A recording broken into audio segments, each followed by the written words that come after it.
আসসালামু আলাইকুম প্রিয় শিক্ষার্থী বন্ধুরা, আশা করি সকলেই ভালো আছো।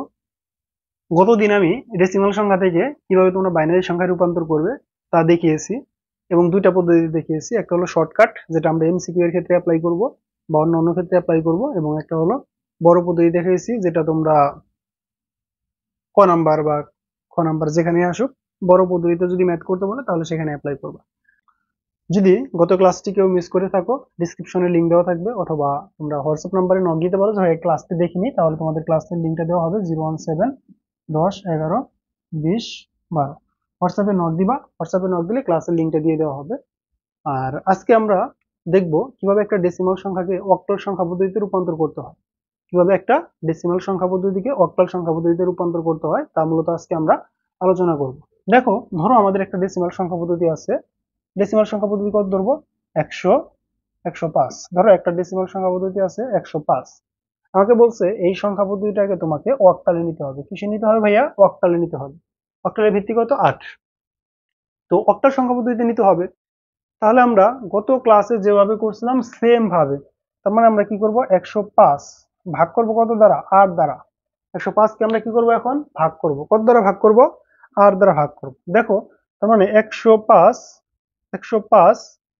ভাগ 8 কত আসতেছে? 13 পয়েন্ট সামথিং। দেখো একটু ভালো করে খেয়াল করো তোমরা। 13.125। এই যে 13, 13 কি পূর্ণ সংখ্যা? এই পূর্ণ সংখ্যাটা আমরা এখানে লিখবো। পূর্ণ সংখ্যাটা এখানে লিখবো। এখানে লেখার পরে মূলত আমরা 8 গুণন 13, এখানে যে সংখ্যাটা লিখবো লেখার পরে এটার সাথে এটা গুণ করবো। এটার সাথে এটা কি করব? গুণ করবো। এই যেভাবে এটার সাথে এটা গুণ করবো। গুণ করলে কত আসতেছে? দেখো 104। আমাদের ছিল কত? 105। 105 থেকে আমাদের এখানে আসছে কত? 104। তার মানে কি 104 বাদ দিব।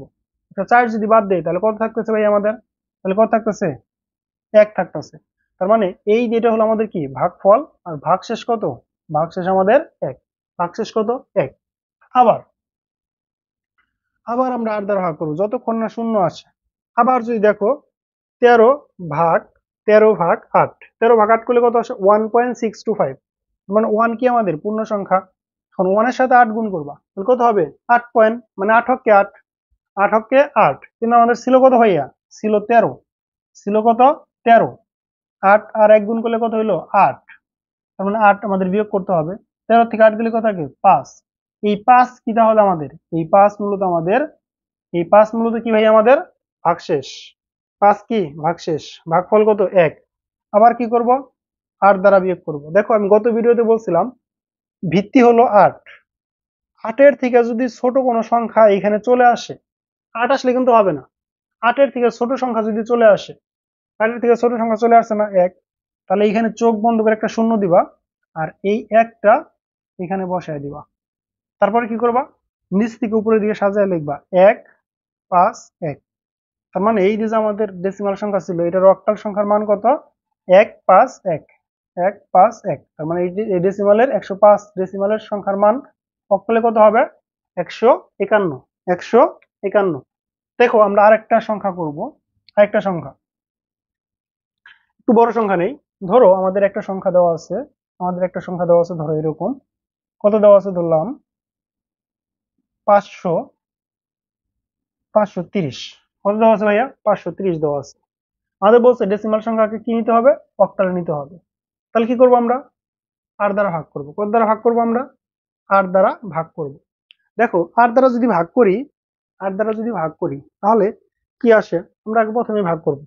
530 ভাগ হলো 8, কত আসছে? 66.25। তাহলে আমরা লিখব 66 কি পূর্ণ সংখ্যা। এখন 66 দ্বারা এটা গুণ করবা। কি করবা? 66 গুণন 8, কত আসলো? 528। কত আসতেছে? 528। কিন্তু আমাদের ছিল কত? 530। এখন 528 বাদ দিবা, কত থাকবো? 2। এই 2 কি আমাদের? এই 2 হলো আমাদের ভাগশেষ। আবার এই 66 রে 8 দ্বারা ভাগ করবো। 8 8 64, আমরা জানি 8 8 64। তার মানে এখানে একটা 8 আসবে। 8 8 64, 8 8 কত? 64। তাহলে এখানে যদি 8 আসে তাহলে আমরা এখানে লিখতে পারি না 8 8 64 ছিল 66। তার মানে 66 মাইনাস 64, কত অবশিষ্ট থাকে? 2। তার মানে এখানে কত হবে? 2 হবে। দেখো 8 আসছে, আমি কিন্তু বলছিলাম 8 এর থেকে ছোট আসলে, এখানে যেহেতু 8 আসছে, 8 ভাগ 8 কত হবে? 1 হবে। তাহলে এখানে 8 হককে 8, 8 হককে 8, এখানে কি অবশিষ্ট আছে কোনো? না, ভাগশেষ নাই কোনো। 8 কে 8 দ্বারা ভাগ করলে 1 থাকে, ভাগফল। ভাগশেষ নাই কোনো, ভাগশেষ লিখলাম না। তারপরে আবার কি লিখবো? 8, এখানে শূন্য দিব, 8 এর থেকে ছোট আসছে 1 দিয়ে দিব। তাহলে একটু সাজায় লেখো 1022, 1022, এটা কিসের মান? এটা আমাদের অক্টাল মান। তার মানে 530 এর অক্টাল মান কত? 1022। আশা করি তোমরা ক্লাসটা বুঝতে পারছো। যদি ক্লাসটা বুঝতে পারো তাহলে আমি তোমাদের দুটো হোমওয়ার্ক দিই, তোমরা হোমওয়ার্ক দুটো বাড়িতে করবা, বাড়িতে করে হোয়াটসঅ্যাপে জমা দিবা। দেখো, হোমওয়ার্ক দুটো হলো আমাদের এরকম, একটা সংখ্যা দেওয়া আছে এরকম 1352, বড় সংখ্যা দিলাম, ডেসিমালে আছে, এটা নিবা কিসে? অক্টালে। একটা সংখ্যা ধরো এরকম 567, কিসে আছে? ডেসিমালে আছে। কিসে নিবা তুমি? অক্টালে নিবা। কিসে নিবা? অক্টালের সংখ্যা পদ্ধতি নিবা। আশা করি তোমাদের এই ক্লাসটা বুঝতে পারছো এবং ক্লাসটি ভালো লেগেছে। যদি ভালো লাগে অবশ্যই ফেসবুক থেকে দেখলে পেজটি লাইক করে রাখবা, আর ইউটিউব থেকে দেখলে অবশ্যই ইউটিউব চ্যানেলটি সাবস্ক্রাইব করে রাখবা। সকলে ভালো থেকো, সুস্থ থেকো। পরবর্তী ক্লাসে আবার দেখা হবে। আসসালামু আলাইকুম।